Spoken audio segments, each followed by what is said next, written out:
Found a great blog write-up from Dr. Melanie Uhde. Okay, here's her name. This is her blog. Let's see how she defines operant conditioning, shall we? Unraveling the mystery, operant conditioning and learning. Now bear in mind, this is a vet behaviorist, okay? Who's pushing B.F. Skinner. She blames B.F. Skinner for the quadrants of dog training, and that's the biggest lie there is.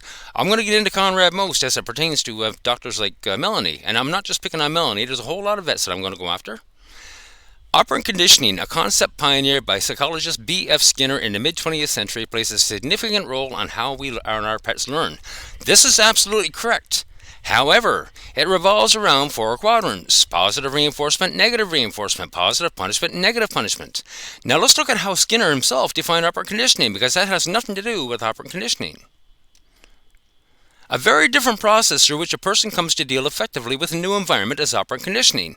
Now let me explain that.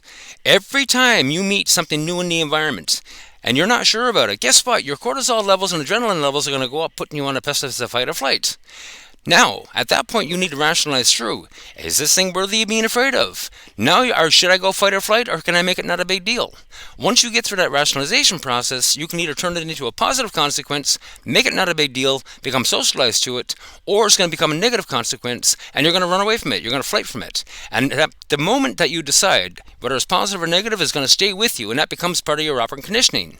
As an example, if a child reaches out and touches a hot stove, the negative consequence of a burn immediately becomes a negative reinforcement that becomes part of the child's behavior, and it teaches the child to avoid the hot stove in the future. That's operant conditioning. The stove punished the child with a negative consequence. Okay? Get that. Negative reinforcements generate behaviors of fight and flight.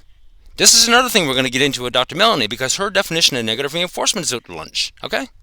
What is a negative reinforcement? It shapes your behavior to avoid things. Now, Skinner would tell you that a behavior is a result of the environment.